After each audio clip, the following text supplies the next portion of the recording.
Well, hello, everybody, and welcome again to the Weirdly Magical podcast. This podcast is for the Capricorn new moon, and I'm Louise Eddington, soul astrologer, author of 2 books, and I help clients break free from the chains that bind. Hello, everyone. I'm Jen Duchenne, Akashic mentor, soul guide, teacher, author, creator of the Illuminating Journey cards, and author of the Chic Cocoon. And I help my clients step into the truth of who they are. Cool. And we've got lots of news today, but before we dive into the news, we're going to pull the cards for this lunation. And so, Jen, what card did you pull? So interesting, I pulled the 27th Soul Portal, which I believe was the one I pulled last time. So very interesting. I thought I would look into the little booklet that comes with it and see what it says. And it says, all lies beneath you, the land becomes water, paradise is everywhere, fly with open arms. And the flying carpet represents direct and rapid ascension, joy, freedom, independence, soaring mind, awareness, unlimited potential, all-seeing divine connection. So it gives stability to the idea of being in ascension or in movement, because this time we're in is about rapid movement, about letting go. So one could almost see the trajectory of being on the flying carpet, the figure on the carpet completely at peace, connecting with the energy from source. And all of these things either leaving or coming, there's a constant connection to what is possible. And in the background, sacred land, sacred monuments, the feather. So it really feels like there is a lot of things happening. My eyes catching the key. There's also this thing which is called the everlasting knot, which is about unconditional love, the continuation of love. So it feels very free and very attuned to the self, which I think is certainly something that we're all being conditioned to. That's my truth. And I must say, my card has a similar feel to my mind. I picked the Ace of Cups in the Thoth Tarot, and this is the open heart, the trusting heart, the clear heart. And your card, you said welcome with open arms, but that when your arms are open, your heart's open too, of course. And this is the Holy Grail, of course, in the card. That's sitting within the emotional nature, and that's represented by the blue cup. That's reading from the book about the Tarot Handbook by Anjali Zarian for this card, because it's not a card I've pulled often. But for those not, for those just listening and not watching on YouTube, this card is full of kind of awakening as well, and full of, an explosion of heart, joy, kind of potential is what it feels like to me. And Jen's card feels like that to me as well, very much. And I find it interesting though that my card's a 1 and Jen's is a 9, so we're both on the spectrum. So Right. Well, you know what's interesting too is that kind of the way that cup looks with the light coming in. It's like the figure on my card. The yeah, colors are similar. There's even like touches of the red, yeah, in here.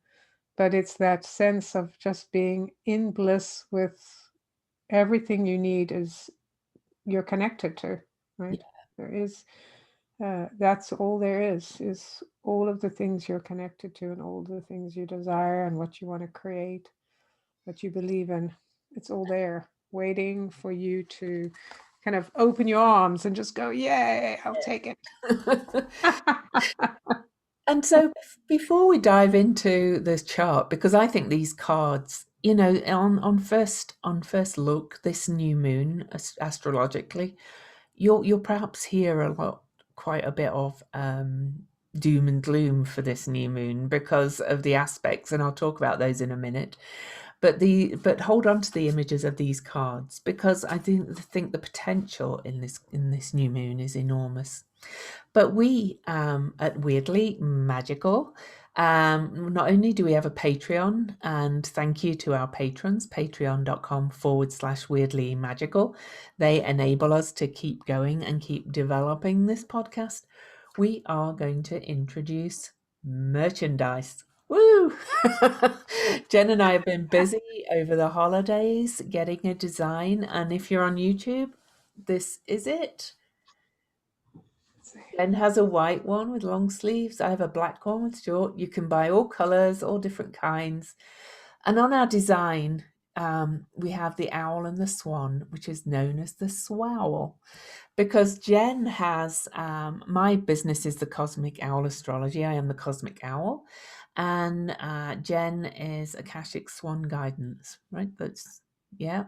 Right. So we got our wonderful artist friend Chloe Plasma to draw this picture. She came up with this wonderful swan and owl blended together with magic coming out of them, and so we're going to offer T-shirts, we're going to offer mugs, we're going to offer bags, all kinds of things. So if you're interested in any of the Weirdly Magical podcasts, because we think the T-shirts and things are pretty weirdly magical, I'll put the link on the Facebook page, but it's on Teespring. So Tee Spring. You can buy Weirdly Magical swag. Awesome. We're very excited by this. Right. Welcome to the swowls. Exactly. And we even have a little slogan that might appear on some of them saying, let's do the swow howl again. So, but on to the lunation. The Capricorn new moon is at 23 degrees and 13 minutes of Capricorn. It's on November the 13th. January the 13th, 2021, in most time zones. I think there's only the west coast of the US and probably Hawaii where it's on the 12th. So we're going to say it's on January the 13th. It's at 5 a.m. Universal Time. It's at 23 degrees 13 minutes, Capricorn, as I said, and that makes it the fourth of 6 new moons at 23 degrees. And this one is conjunct Pluto and square to Eris in Aries. Pluto is at 24 degrees, Eris is at 23 degrees, and as I've discussed many times, 23 is Eris's number, and we'll talk more about that going forward. We also have the new moon is sandwiched between Eris stationing direct on January the 10th and Uranus stationing direct on January the 14th. So it's in a point of extreme change. And we're recording this on January the 5th. And before the new moon, we're kind of a bit late recording this because of the holidays. We normally do a couple of weeks before. We're just over a week before at the moment. But before the new moon, we have Mars moving into Taurus after a long 6-month stint in Aries, his own sign where he went retrograde, a very rare retrograde in Aries. Mars moves into Taurus on the 6th. Venus moves into Capricorn and Mercury moves into Aquarius on the 8th. So we've got a lot of change. And after Uranus and Eris go direct, right after the new moon, almost every planet and asteroid will be, or of the main ones we use, will be direct. So we'll be talking about all of that. There's a lot of 5s in this chart as well, though. So I'm sure Jen's going to talk about that and a lot of 13 stuff. So Jen, dive in. Yes, so this is the revolutionary chart. I will call it that because that's what I'm hearing. It is the actual action. We've all talked about how we want freedom, how we're sick of the way we've been controlled. This chart is the chart of taking action. So we've moved from a 4-year, which is about setting the foundation, to now putting the foundation in action by moving forward. And so we're taking action, and everyone will take action the way they believe in. Right, so January the 13th. So first of all, we start off with one of the key numbers, the 13, that's been playing over and over again. So cannot emphasize enough how amazing or what a sign this is, that this is on the 13th. The 13th is the number of revolution. It is the number that is connected to the divine feminine. We have 13 moons in the year. We have a 13 cycle in so much. We talk about the 12 and 13, the baker's dozen, etc. So it is definitely very much connected to the hidden and what revolutionizes us, what the death of the old to allow for the new. And of course, it adds up to a 4. So we have the 4 from the last year we're being reminded of what we believe in. What have we grounded? What is true to us that will be part of our framework that will influence the decisions we make, the necessary movement to change, to make change. So this is really important, that we're not just flying off the handle, that we're actually choosing the decisions based on what we believe in. What would be the smartest way? We have to have strategy. So with the 13, we have that 4. So that's really key. The year, we have the year 2021. So we have the 5 and the 3. 21, 2 and 1 is 3. We have the 5. So we have, and we're in a 6 months because we're 5 months year, 5 year plus 1 is 6. So we have 3, 4, 5, 6 all working on this. And the day then becomes a 10 because the actual universal date is a 10, new beginnings. So we know that this is the beginning of something new. And remember how Lou mentioned our cards, the 1 and the 9, this full cycle of beginnings and endings. So even those on the West Coast who are experiencing this on the 12th are having the 9, the endings, the letting go. So whatever you haven't let go of, now's a good time.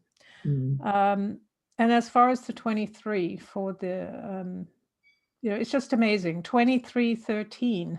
It's just like, there we go. We've got those 2 numbers. We have the 5 and the 4, which adds up to a 9. And this is revolution with exactly what I was talking about, with the structure and the ability to move very freely. It reminds me of the cards we got, that both that Holy Grail and flying on the carpet, you have the freedom because you know who you are, right? You don't want to just do things because somebody else told you to do it. So we come to that. The power of the 23, of course, is a 5. So we repeat the 5, we repeat the 4. And of course, I know both Lou and I have talked at length about the number 23. And I'm sure we'll talk about it again. But just a reminder, the number 23 is considered the most powerful number in numerology. And this number, and the reason why it's so powerful is because it has the 2 and the 3, and it makes 5. So there is that energy of 2 and 3, which making the 5. There's a lot of movement and intuition and joy in this, but it gives us the courage to let go of what we were anxious about in the past. All of those things we didn't want to do. I don't want to offend somebody. I don't want to lose what I have. It's kind of all up for grabs now because we've kind of lost a lot of things we thought we had. And this is revolution in the purest, most divine sense. The courage, the lion's, the royal lion, it's called. It's really the lion or lioness or whatever, that energy of courage, and allows our hearts to open and gives us energy to move forward. And, I find the whole new moon very exciting for lots of reasons. But as Jen was talking, I was kind of churning over in my head. I was like, wow, this is exactly on midnight on the East Coast of the USA. So on the turning between the 12th and the 13th. Of course, it's at 23 degrees of Capricorn. And on last January the 12th, 2020, we had the big conjunction of Saturn and Pluto, and the Sun and Mercury and Ceres were all involved in this great conjunction, and that's kind of is thought to have launched all the issues that we had all throughout the year with the pandemic and politically and all the chaos we've got. It's also in square, almost in exact square, this lunation to Eris, and we are at the pretty much the midway point. We've just had the third of 5 exact Pluto Eris squares. And talking of the number 23 being Eris's number, she is the goddess of chaos and discord. She represents the unheard and the uninvited who cause chaos because they've not been included.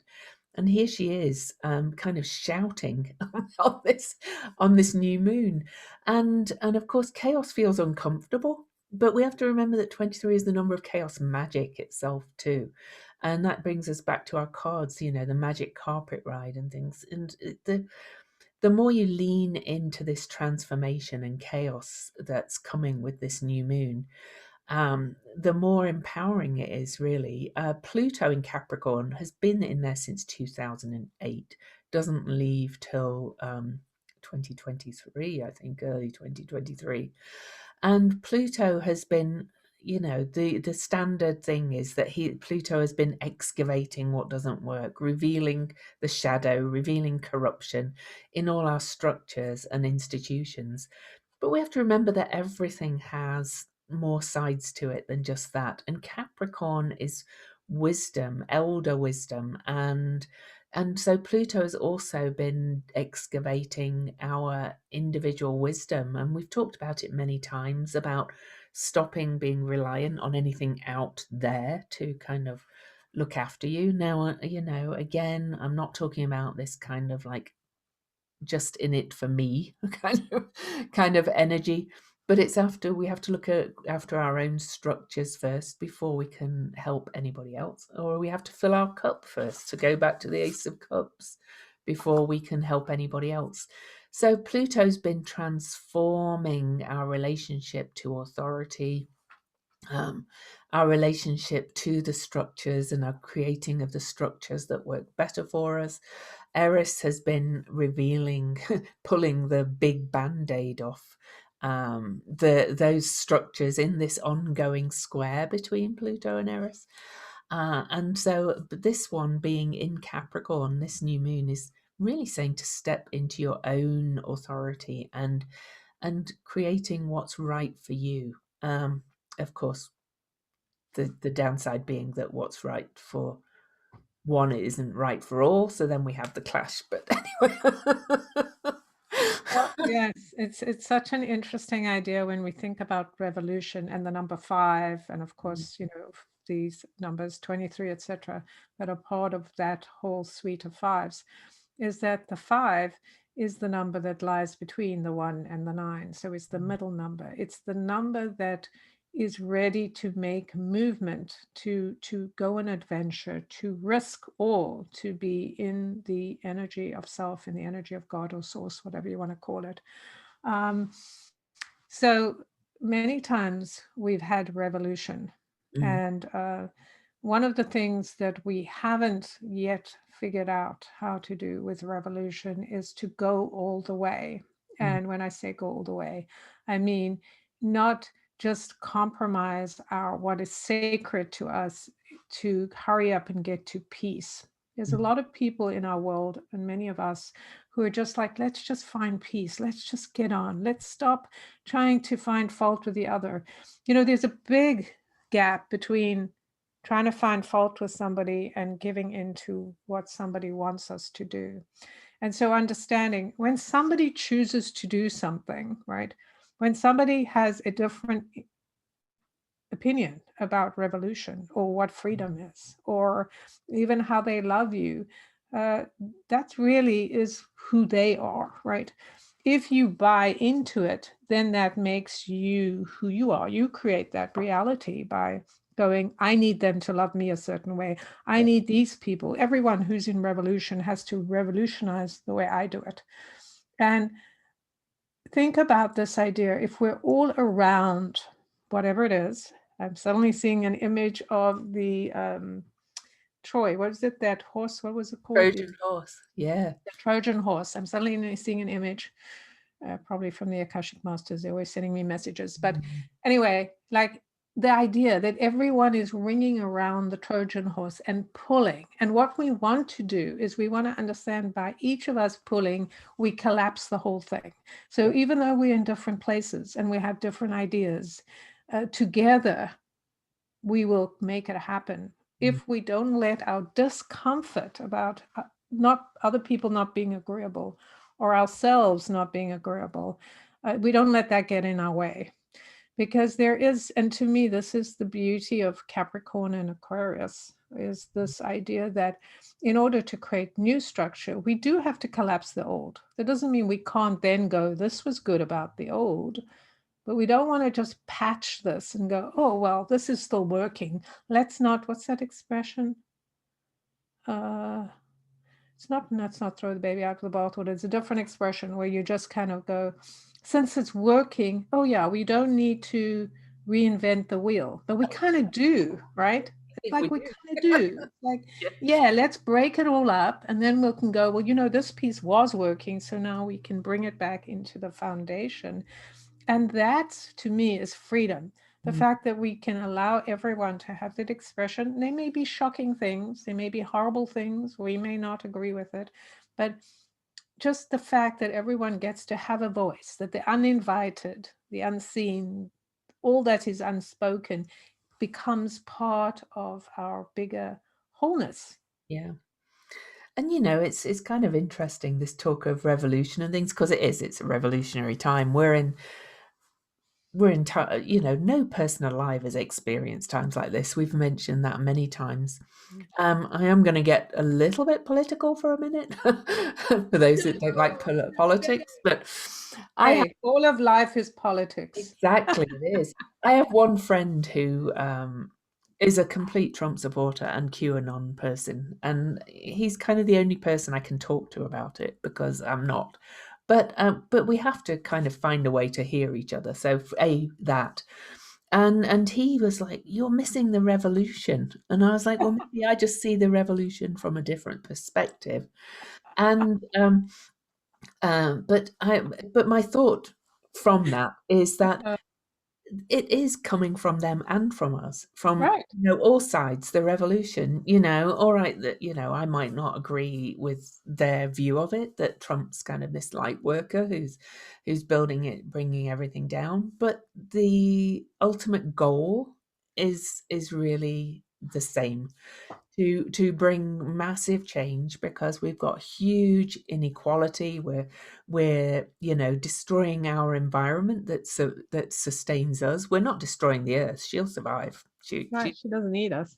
she will live quite happily, but but we're destroying it for us to be healthy and well, and there's a lot of sickness in our society. It doesn't work the way it's working.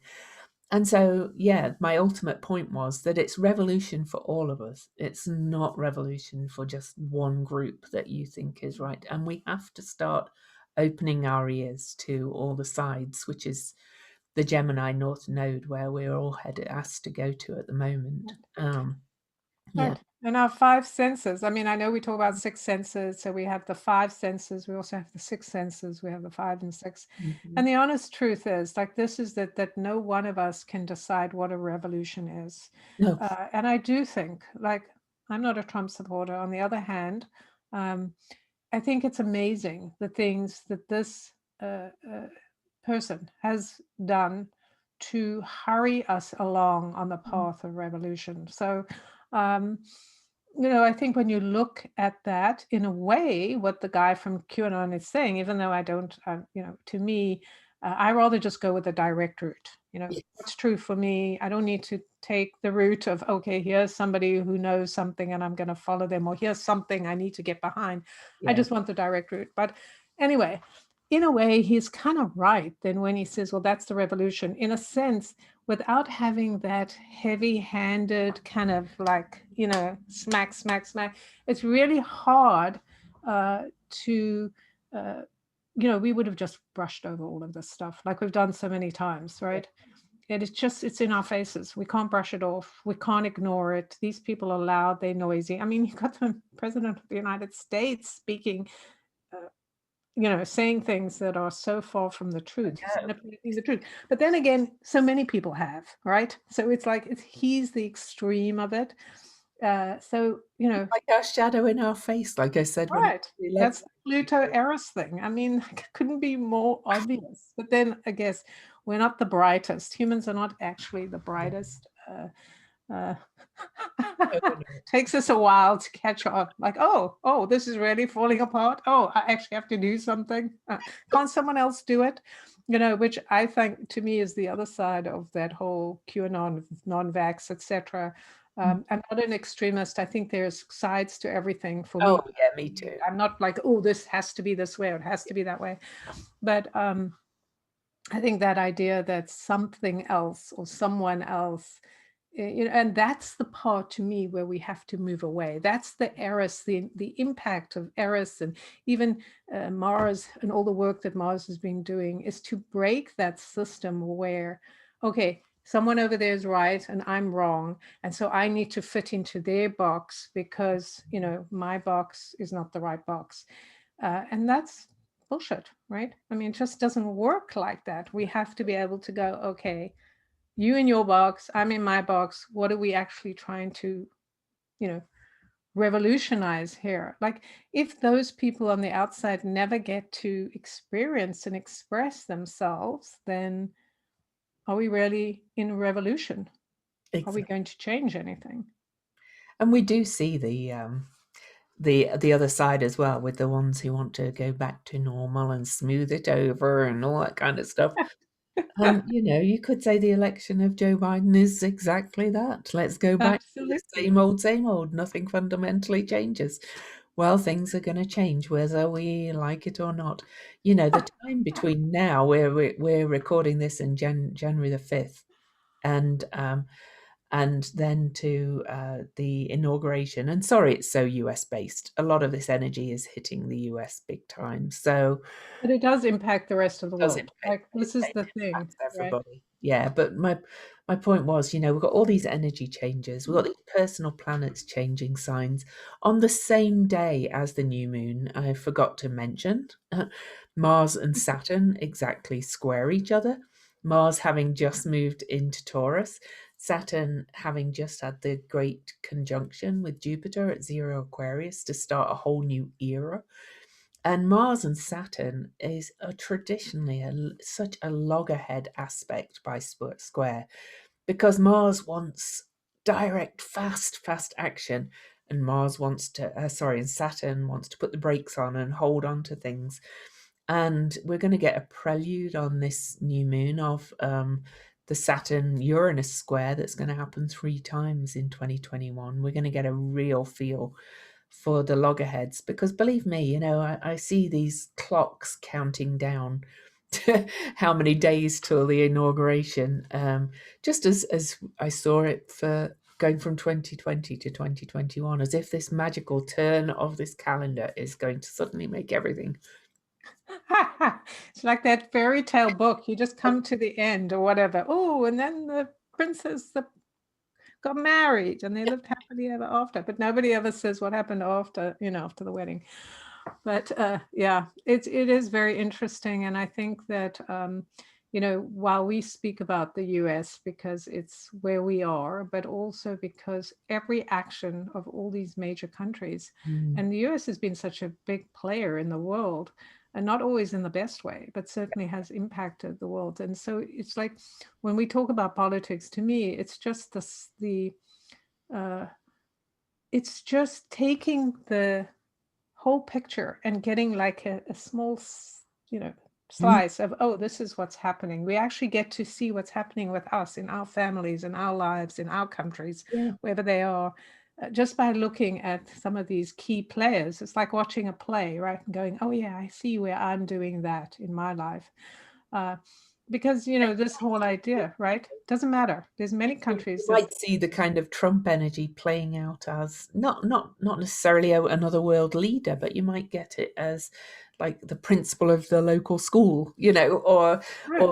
like the father figure in your life, or even the mother figure in your life. Somebody is going to be in displaying this shadow behavior that is bringing the change that we need. Right. I mean, you've got all the sides. You're going to see the side of the person, the pacifier. You're going to see the one who's kind of like, let's just do this. And then you Yeah, see all these other people, like some people are strategic. Some people are, I just want my way. Somebody else wants like, oh, no, we all got to get together, get on together, yeah, whatever. Right. So, and then there's this, just this force, or you can think about it. I think about it more, or how I'm shown it is more like water. When you think about how the ocean just comes in, doesn't really have an opinion.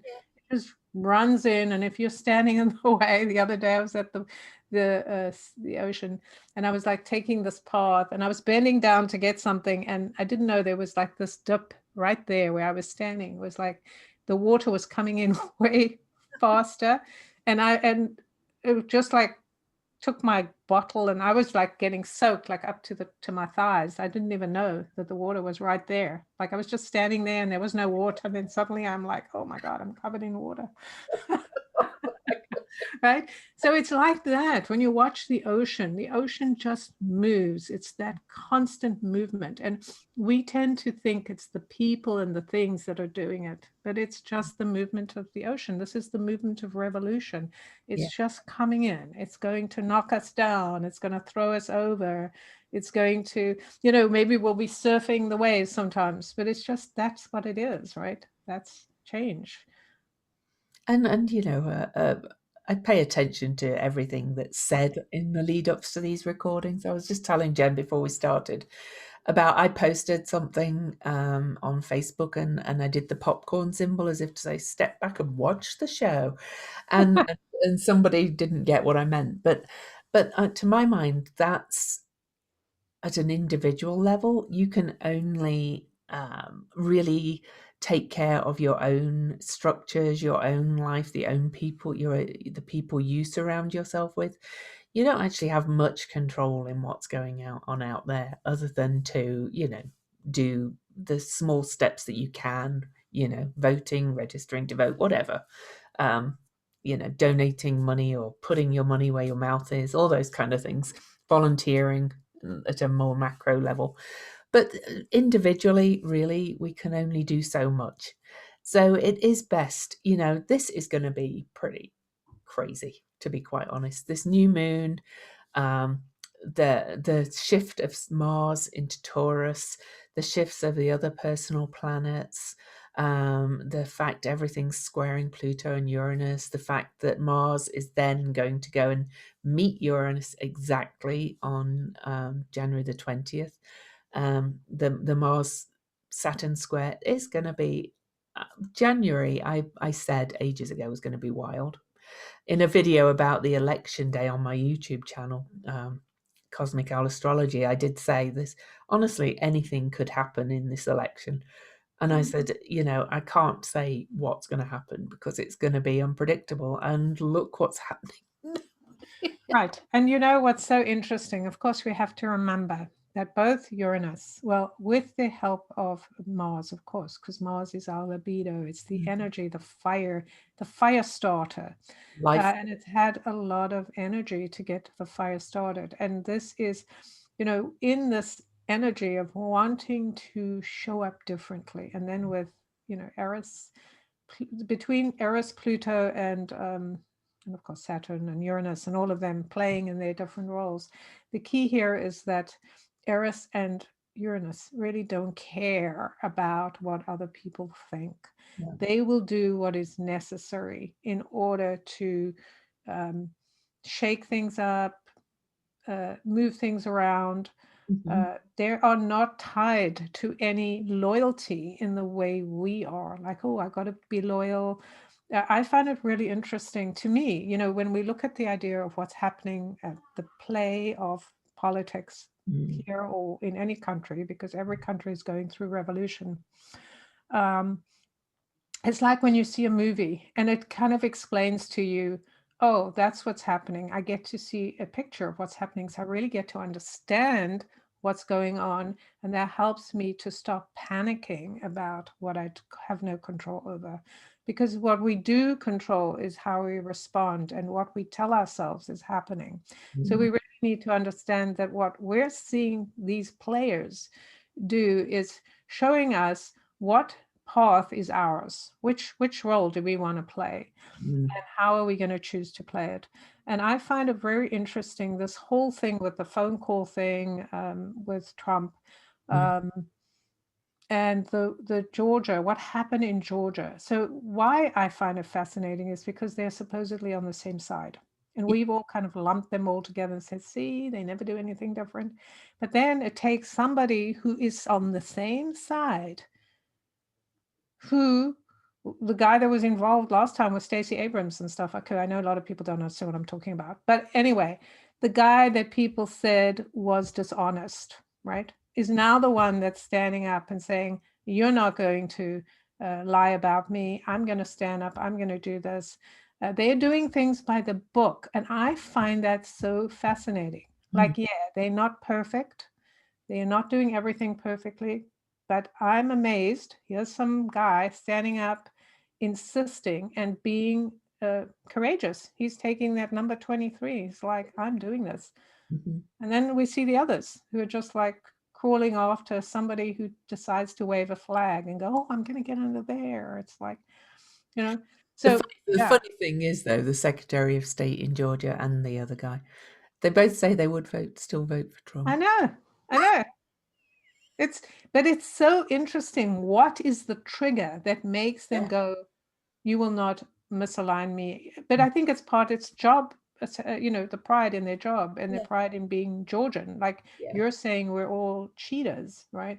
So it's okay to be a cheater as long as everyone isn't telling you you're a cheater. I don't know. Like I don't want to put words in the guy's mouth, but I'm very amazed that that's what's happening, right? So sometimes we think, oh, we know what's going to happen. It's the other side that's going to come in and, be the hero. And, you know, and to me, what this says and all of what's happening is it is unpredictable, Mm, but it's unpredictable in the sense that there's people out there going, well, I know this is what's going to happen. They're going to do this is going to do that. I don't think it's going to be as clear cut as all that. I think we're going to be surprised by the people who stand up to be whatever we want to call them, heroes, or that inspire us to go, oh, this is how you stand up to bullies. mhm, This is how you um, express your support and your truth, right? mm. Because, we live in a bully society and we put up with that We stuff, do, right? we With do. people going, I want you to do it. And then we all kind of roll over, and or some of us are dragging our feet, but eventually we just like all agree somehow, right?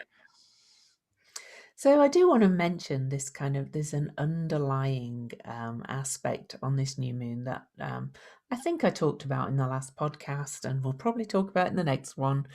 But we've got what's called a mutable grand cross or grand square going on to the lunar nodes, with Vesta in Virgo in one mutable sign, and Neptune in Pisces in the other. And Neptune is approaching an exact square with the nodes.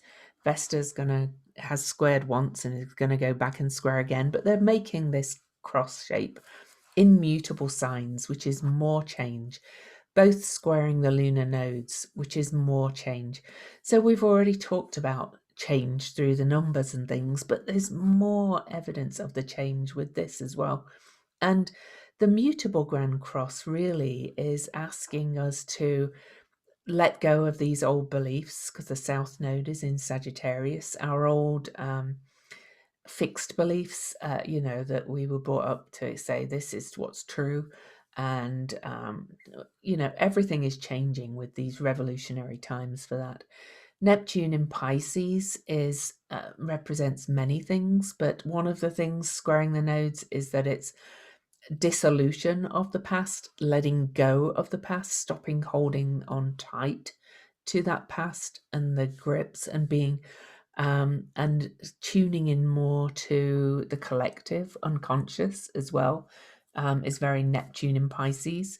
Vesta in Virgo is very much about devotion, and devotion to being of use, being of service, and kind of chop wood, carry water kind of energy, really, is very Virgo. To get back to what is real, what has tangible meaning and things. I've seen a lot of people say they're returning to kind of crafting and creating their own stuff. That's very Vesta in Virgo, but that's it at a very macro level. And then, of course, the North Node I mentioned already is where we're being pulled to, our collective Dharma, if you like, and that's opening our minds to listening to other perspectives, to being open to changing our perspectives, and to moving towards thinking of community, the other. I'm sure there's lots more I could say about that, but this mutable Grand Cross is really strong in this new moon and all the way through January, but right into March as well. So that cannot be forgotten. And of course, uh, Vesta in Virgo is also kind of at the handle, holding this bucket with all the planets enclosed in the draconic bowl that I talked about in the last podcast. We're kind of confined and trapped in these places where we're kind of being forced to look at everything and look at change at the moment. All the personal planets, which are the closest to reflecting us as individuals, are trapped on one side of the nodes, trapped physically by the pandemic as well, and it's really so we can take a good hard look at ourselves and our place to my mind, and how Right. useful we are to society as a whole. What I find interesting is that the nodes are actually like at the top of the bucket. It's very interesting that Or the rim of the bowl. right, the rim of the Yeah, bowl. So it's yeah. it's it's like what it's telling us is like which way are you going to kind of pour out the Mm, water, and which way, or Aquarius, which way are you going to allow this, um, this energy or electricity, you mm, know, that's coming in to, which one are you going to release? Which one, like as if it has two, what do you call them, lips or something, where they pour out two pores. The one is to receive, the other to release, and which one is which, right? So are you still clinging to the past, or is that where you're taking your sustenance, or is it the other way, right? So that's very fascinating.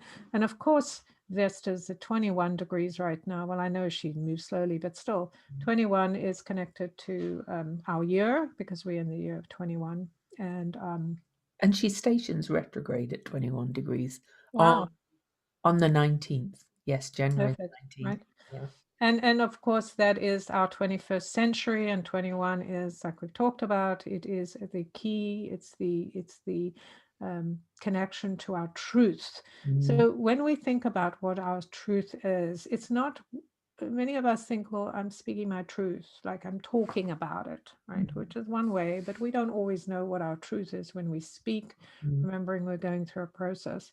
But it is the actions we take that and the way we treat ourselves and others that speak of our truth. So, and I think it ties back to what I was talking about just now about who's choosing to speak out and why. It's all tied to what is the string or the thread that makes you want to step up and say, no, that's not true. Or I'm not just going to sit here and listen to it. What is that thing? So whether it's you're returning to making things with your hands because that's your truth, mm, or you're volunteering for something, or you're changing your career, or whatever, or you going, well, what did I have to let go of in 2020, and now I have to look at something that I used to do, and now I can you do it, right? Whatever that is that truth.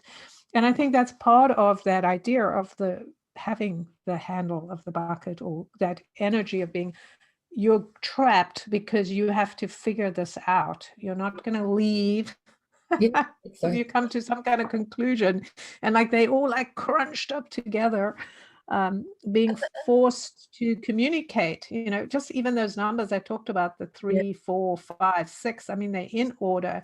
3 is like this energy of joy. We've got that in the 21. It's that joyful experience of a child. 4 is we're actually creating structure through the joy, through the expression. 5, we're going on that. We're expanding. We really want to stretch the structure. How far will it hold me as I move? And then the 6, with the 6 month, and what Lou was talking about, I think, is really that part of coming home to our group, our beliefs, the thing that is home for us, that is true for us. What do we love? Mm. What would we give, and give willingly, without going, oh, you took this from me? We want to give it from a place of true, generosity. And that's all part of the 6. And I was noticing we actually have a couple of 6s here because we I have did want to Pluto. mention while you look at that, 2123 is where Vesta stations retrograde Oh, wow. on the 19th. That's Anyway, amazing. we don't need to That's, go into those that's about numbers that. again. But That is amazing, though. I mean, just talk about the symbolism, right? Of yeah. your truth will set you free. That's exactly what 2123 is, because it is only through our action and through our willingness to let go of, the thing that has kept us supposedly safe, Mm. that we create, or will we find the freedom, right, to move forward, And which it's is part of the bigger shifts we're moving from that earth element to the air element as well, of that materialistic hoarding, have more stuff, to moving to a different kind of energy where that's less important and it's more about ideas and mind and humanitarianism and stuff. Anyway, you were talking about No, sixes. no, but you're absolutely right. The idea, because the thing about the earth element for the last 200 years was, while it may have started with the wonder of the earth, Mm. it's quickly turned into possessiveness, right? Like, how can I use this Mm. stuff? How can I, strip it of its energy? And that's kind of something that we do as humans. We look at something we think is the best thing ever, and then we think about how we can harness that for ourselves, and not think about how it needs to renew itself, Yeah. right? That our greed will destroy the thing we say we love, and that lights us up. And I do think that's part of this Vesta thing, because she is the flame, she is the lighter, she Mm. is the fuel that will allow us to raise ourselves into the air, and raise ourselves with the air and fire. That's electricity, right? Mm. That's the plasma that we need to connect to, so that we're not just doing things by rote. Oh, we should do this, we should get along, etc. It's really a key aspect of what is true for us, what's genuine, what will hold us through the darkest of times. Because we may indeed we've talked about this idea of being put in places where we may have to make hard choices. And most of us know from 2020, we had to make hard choices. And many of us may have to make really hard choices going forward, because we may indeed lose things that we have valued.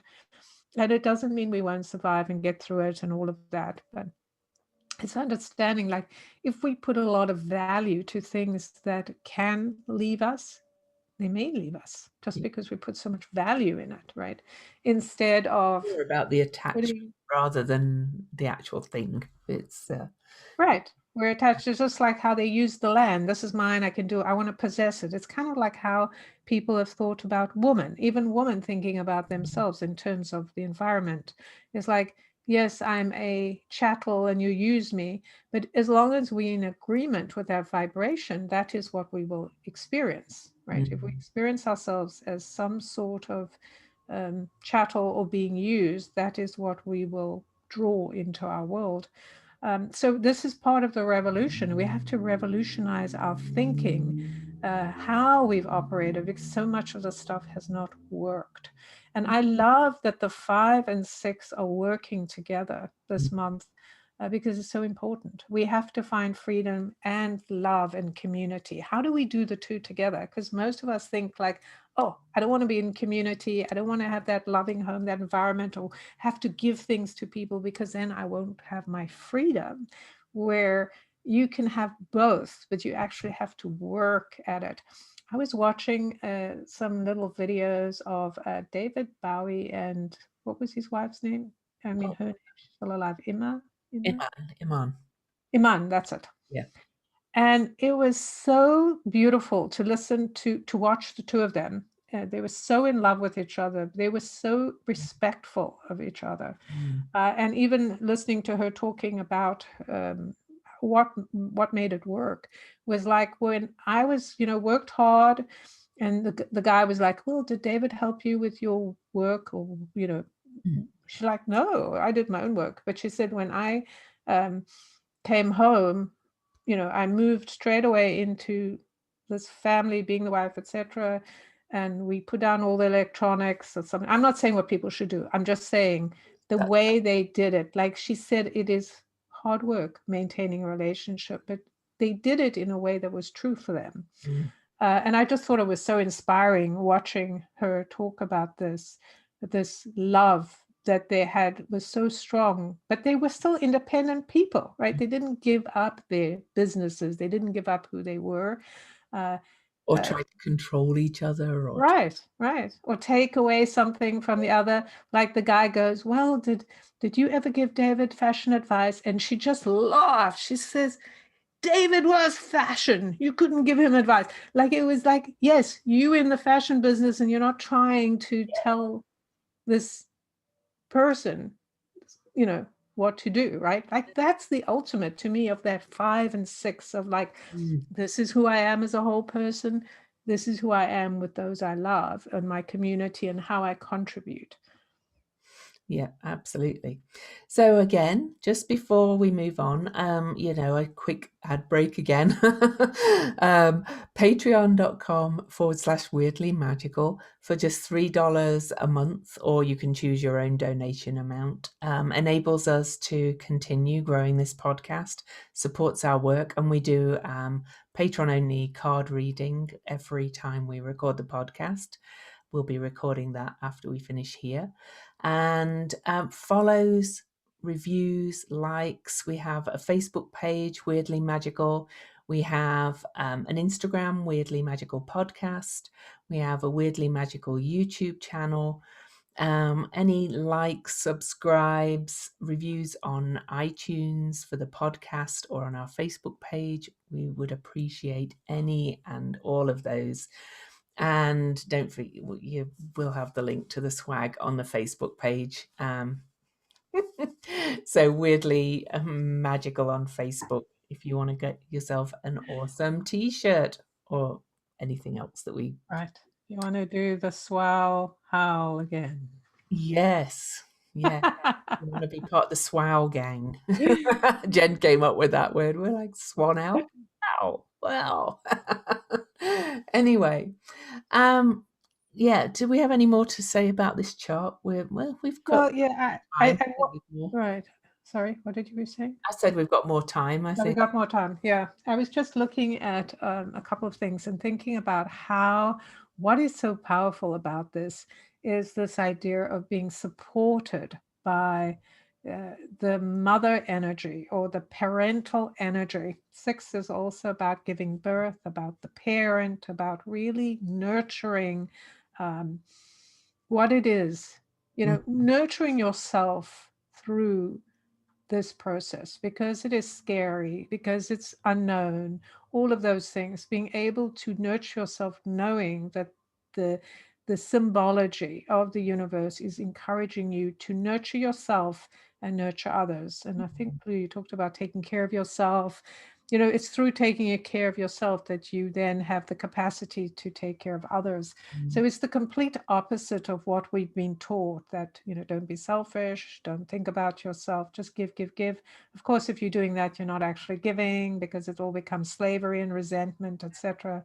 Instead of, that heart opening. So you heart open first, fill yourself, and then you fill others. the Ace You of do Cups. things for yourself, Yeah. then you can give so generously, so easily, and really finding your sense of humor is part of what is the great mother who, or great father or parents, however you want to look at it, is all about knowing that everything's available to you, that all your emotions are encouraged to be expressed and experienced and then let go, and Mm, that there's enough, there's an abundance of whatever you need if you're willing to unhook from the moorings, release those rusty, what do you call them, anchors, etc., that you think, oh, people won't love me. Well, maybe they aren't the people you need to be with right now, right? If I give up what's true for me. mm. It's also kind of the exact opposite of Jen mentioned the overgiving and the servitude and resentment. It's also the exact opposite of the looking after yourself first, so that you say, not my responsibility to look after everybody else. This is about the blending of both. It's about taking care of you and yours, filling your cup so that you have stuff to give, so that you feel able and want, desire to help others and to uh, Right. bring Right. up. I, Yeah. I think that's a key point, because not everyone is, there may be people, there are probably lots of people who go, well, it's not my responsibility. I'm just going to do what I'm doing. I don't care about anyone else. And that's fine. But then you also have to take what comes with it, Yeah. right? It's not like I get to do whatever I want. I don't care about what you do. And now you have to do what I want. See, Mm, that's where the issue comes in. It's just like, yeah, you want to do whatever you want. Well, I have boundaries around that, because if you're not contributing, mm, then you can't be part of the community in the same way that somebody contributes. mm, And so it's just rebalancing and understanding that you can say no to somebody who says, I'm just going to do whatever I want. Yeah, you can admire them, but you don't need to bow down to them because yeah. they're doing something they want, because it's just an equation, right? It's like the ocean just coming in. You contribute in the way you contribute, and you take what comes with that, right? Mm, It's a package, like a package deal, right? And that, I think, is the important thing to me anyway. I mean, yeah. maybe Lou means something different, and of No, course, no. as you know, we don't always agree about everything, which is I think we as it should be. We're not two puppets. I think we kind of do come to the same conclusion usually in the end. It's just a little We bit may approach it differently. different path. So Right. I just want to come back to Vesta again, Right. and it's this configuration in astrology charts keeps coming up since I discovered it, kind of in the middle of last year, 2020, and it's called the Thor's Hammer, and it was Anne Ortley, the astrologer, who first drew my attention to it. And she said it was a very rare configuration. Well, now I see them all the time, and I think it's because it's a part of this extreme shift that we're going through. Anyway, a Thor's hammer is one planet aspecting two other planets that are in exact square to each other. Okay. And the theme of a Thor's hammer is that you've seen, most of us have seen the Marvel movies. It's also called God's hammer, or the fist of God, and it's kind of like a big punch that shakes everybody up to the foundations. If you've watched the Thor movie, the reverberations come out. It's like this big, like you're not listening from the heavens, if you like. And Vesta in this chart is making a Thor's hammer to Mars and Saturn that are in square to each other on the day of the new moon. And I already mentioned that the Mars Saturn square is already one of contention and battling. Well, here's Vesta kind of throwing down the hammer as if to say, almost like, just stop. you know, just stop with this constant, like, we've got to push, we've got to stop, we've got to push, we've got to stop. And really kind of, it's time to kind of bash your heads together, if you like. Right. Knock some sense into you. Yeah, to say you've got to change, and then Mars is going to meet up with Uranus after this Thor's hammer, and that is the planet of real revolutionary change. That is the lightning bulb change, and um, the kind of earthquake, storm, kind of sudden change. And then Saturn is still is in Uranus ruled Aquarius, and he's just had that meeting with Jupiter. And of course, as the sun and moon and the faster moving planets move through, they're going to activate Saturn as well. And Saturn himself is being kind of shaken up in Aquarius, to my mind. He's the traditional ruler of Aquarius, but he kind of doesn't fit with Aquarius of what we know of Saturn. So our expectations, because I it's my belief that our perceptions almost shape these energies as well. We've seen Saturn as always very strict, very staid, and Saturn's now being changed as well. And it's been an ongoing theme. It's more about becoming this kind of wise elder, the gentle hand of rules, like the parent with the child's hand on the child's shoulder saying, no, no, just hold back, not this big block of stopping. So, even these energies themselves are being shaken up and changed. And that's happening within us. So wherever we put blocks up is being shaken up. Wherever our life force is just saying, me, me, me, me, me, I want what I want. Mars in Aries is very much, I want what I want. And Mars is very much, I want what I want. That's being shaken up as well. It's saying we have to start to think differently. So anyway, there you go. Yeah, no, it's very interesting because what I was looking at is Saturn is at 3 degrees in Aquarius, and Mars is at 2 degrees, which of course the 3 and 2 make 5. But what's interesting, it is also the repetition of the 2 and 3, 20, 21. We have a 2 and 3. Mhm, The 2 is more, it's a feminine number. It's a number of intuition. It's a number of connecting, it's relationships. And the 3 is the playful recognition of the curiosity of self. mhm, And I do think that Saturn is, it's like very interesting because if we look at what shaped the patriarchy, it was these stories that were given a certain bent, that everything was cruel, mhm, women were sidelined, men were punishing. And we lived in that world. mhm, Like up till now, we're still living in that world. Um, and secretive with that Neptunian kind of imprisonment and secrecy and craziness. We were told we were crazy if we were different. And it feels like that's the part where, oh, what if all the stories we were told were all bullshit, right? It was just like it was somebody who decided, I'm going to make this figure cruel, and I'm going to make, all males will be, whatever, and all females will be, and all that stuff. And the it's hunter like, and the yeah. right, right. And it's like, I'm not so sure about that. So this is that moment where we get to create the stories we want to create and go, I don't think Saturn is that, cruel. He is considered the wise elder. Yeah. He does have the connection to Aquarius, which is so much, more far-reaching and expansive than just "I want what I want" type of thing that we make it sound like, because he's the head or the one running the structure.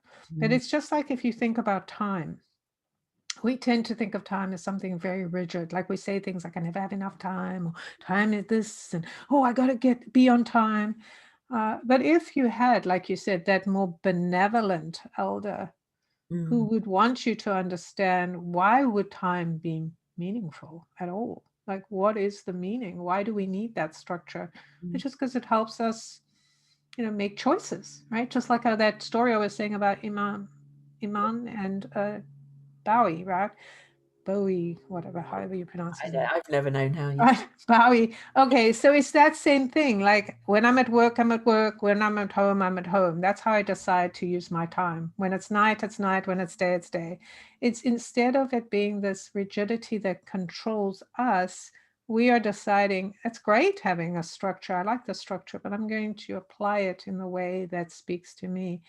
And that's how I kind of feel like when I look at this, the the connection between Mars and Saturn, not only like what you were saying, having this thing forced on them, but perhaps being influenced by what's around them Mm. and going, oh, you want something different?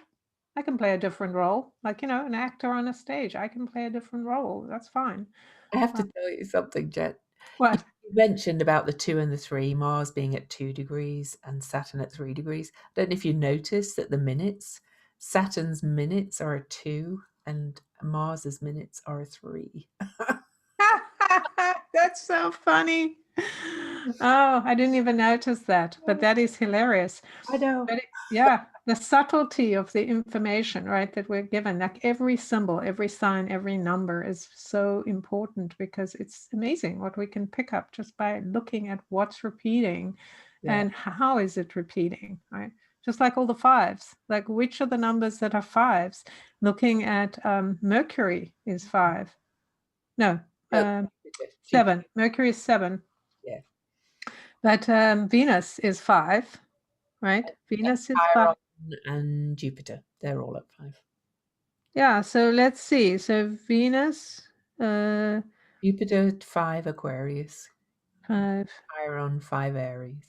So, right? Chiron at five, right? yeah. I mean, just look at the players that are being instructing us or are being instructed to find freedom. Mhm. Venus, which is the traditional idea of the female or connecting to beauty. What are the things that bring out your feminine qualities or the qualities of enjoying beauty and abundance or whatever you want to think of what Venus stands for?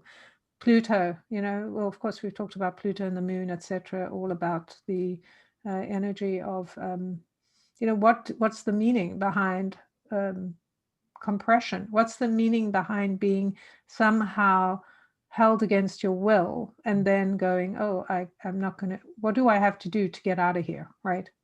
To escape, leave, get away from here.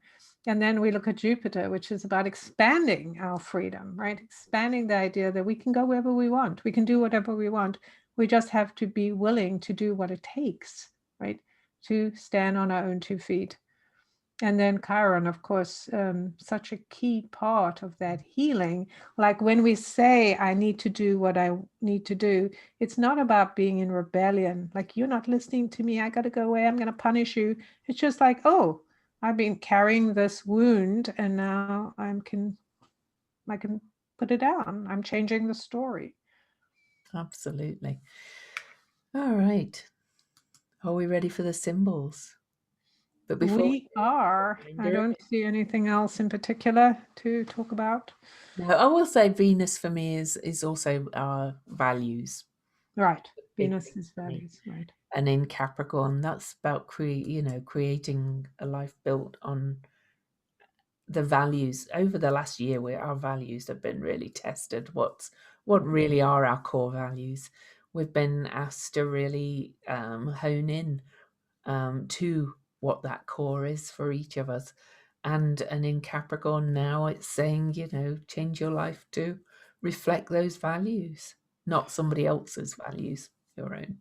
Right. And also the thing is to think about in values, to me, is if you think about what you love or what is beautiful to you, that's your value, really, because it's something you want to you either want to emulate or you want to bring closer to you. So it comes down to everything that is something that is intrinsic or necessary to make you feel like you are living a life of worthiness of some kind, like you are worthy, your actions are worthy, you're contributing. All of those things are connected to how we show that we value being alive. I Yeah, mean, that's a necessary thing. Like if we go, you know what, I'm here, I came here the way I am, I'm so delighted to be here. So let me roll up my sleeves and get clear about what I want to do and let me go out and do it, as opposed to, is it okay? Let me ask permission. Is it okay if I don't want to, I don't want to think too much of myself. I'm a brag, like, all of those things that one goes into, right? Like, oh, will I look like I'm full of myself if I say this? yeah. It's like, why? Why are we doing that shit? Seriously. Why do we do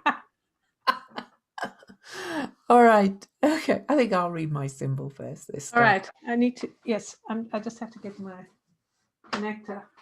Okay. Well, I'll read my symbol while Jen does that. And so the Chandra symbol for Capricorn 24 for the new moon is stalactites and stalagmites almost grown together. Super tight fit, custom designed by destiny, tailor made, the individualist carving out unique karmic arrangements to bear you across a difficult passage.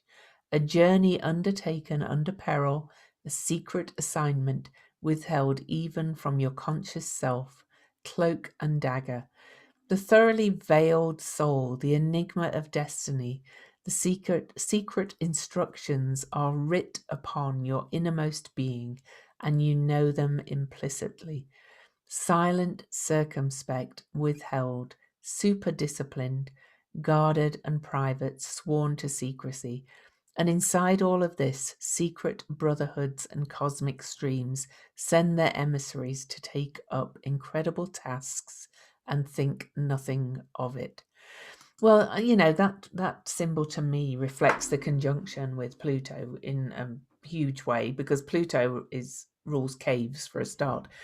And we didn't really go into that in detail about Pluto being conjunct this new moon. It's about digging into your deepest resources and strengths rather than looking out there. So, yeah, Right. We didn't necessarily mention about Pluto, but we did kind of talk about that being a key part of we when did. everything Yeah, falls apart, that we you didn't. have, We didn't. I think we really emphasized the personal kind of right. thing. So Yeah. anything you want to say on that before I read? No. All Mhm. right. All right. So let me find my symbol.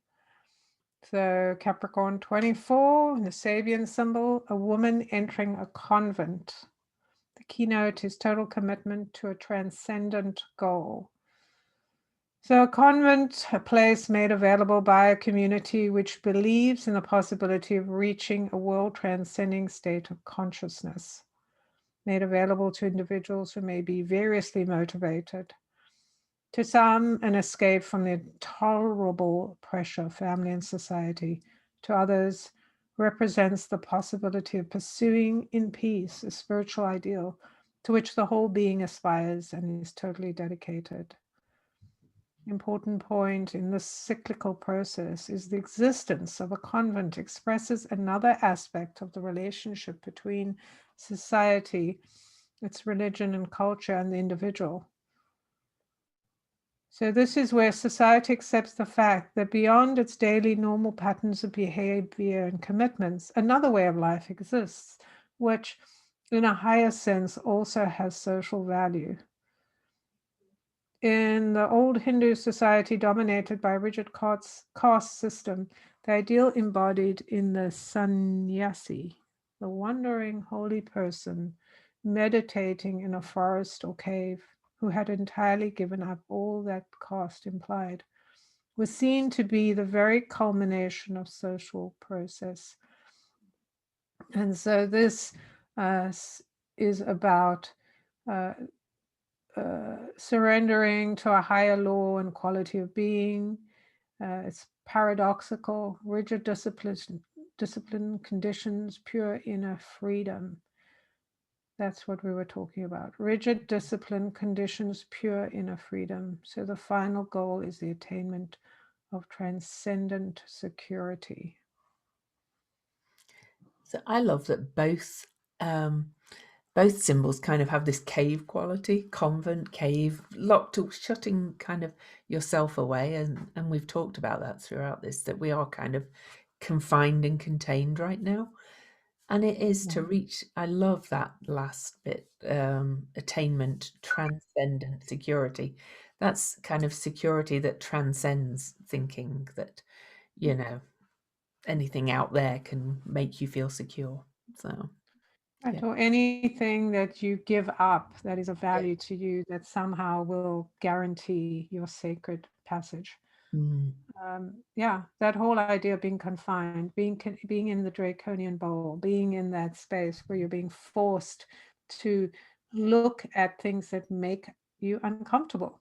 We are all uncomfortable with this idea of having to confront people, having to stand up, having to dig deep within ourselves.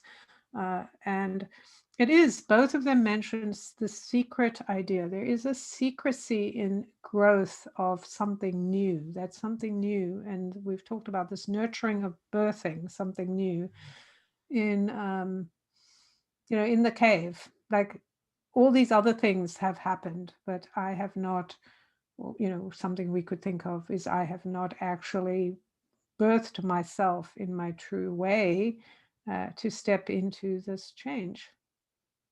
Yeah. Well, I've said it before, I'll say it again.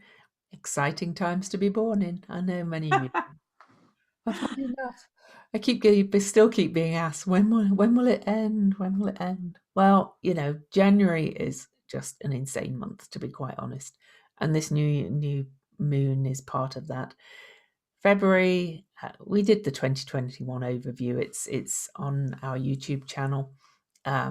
But February, has the first Saturn Uranus square, but things do start to kind of, or at least the to get further apart. The intensity slows down a little bit after that throughout the year.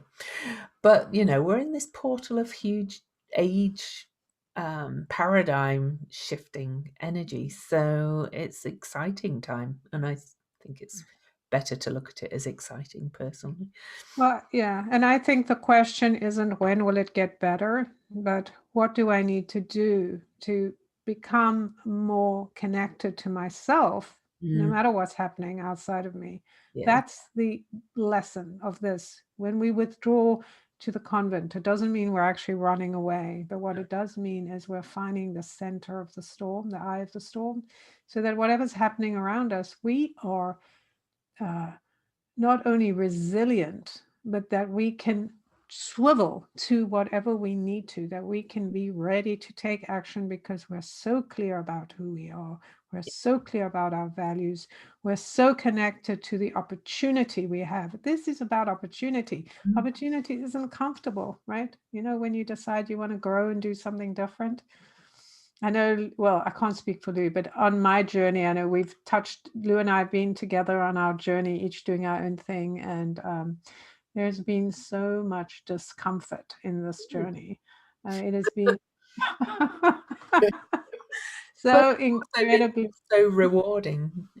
right. But there were so many moments, and I'm not going to say there aren't still moments like of raw fear and confusion. But it's easier and easier because I've done so much of this work.